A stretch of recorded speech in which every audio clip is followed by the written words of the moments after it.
ডোমজুড়ের গড়বাগান মোড় আর এই যে ডান দিকে একটা রাস্তা চলে যাচ্ছে না সরস্বতী ব্রিজের দিকে, তো এখানে দেখতে হবে কারণ একটা নতুন পেট্রোল পাম্প হয়েছে আর আজকে সেখানেই যাচ্ছি আমরা বাইকে তেল ভরানোর জন্য। ভারত পেট্রোলিয়াম। তো সেখানে যাব, গিয়ে তেল ভরবো, নতুন পাম্প দেখি কেমন চালু করেছে। তাই বেরিয়ে পড়েছিলাম দুপুরবেলা তেল ভরার জন্য, বাইকের তেলও কম ছিল।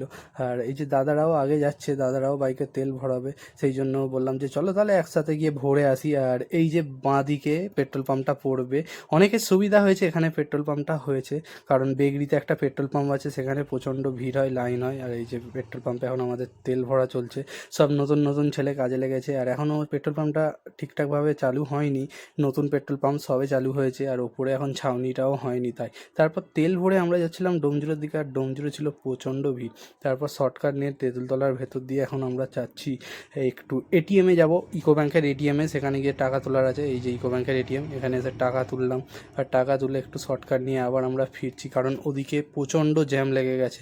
ডোমজুর মানেই সবসময় জ্যাম লেগে থাকে, তাই এরকম পাড়ার ভেতর দিয়ে একটু শর্টকাট নিয়ে ফিরছি। আর এই যে তেঁতুলতলা, এখানে প্রাইমারি স্কুলের কাছে গোদরেজ কোম্পানির ক্যাম্প বসেছে, যেখানে এসি, ফ্রিজ, কুলার এইসব ছিল। আমরা একটু ক্যাটলগ দেখছিলাম কুলারের, কারণ একটা কুলার নেওয়ার প্ল্যানিং চলছিল। গোদরেজ অনেক ভালো কোম্পানি, কিন্তু কুলারের দামগুলো অনেকটাই বেশি ছিল। তোমরা কমেন্ট করে জানাও যদি জানো কুলার কোন কোম্পানি নিলে ভালো হয়। আর এই যে তেঁতুলতলা প্রাথমিক বিদ্যালয়, আর এখন এখান থেকে ফিরছি বাড়ির উদ্দেশ্যে। আর আজকে এই ডোমজুর বাজারে আছে রক্ষাকালী পুজো। কারা কারা এই রক্ষাকালী পুজো দেখার জন্য আসো অবশ্যই কমেন্ট করে জানাবে।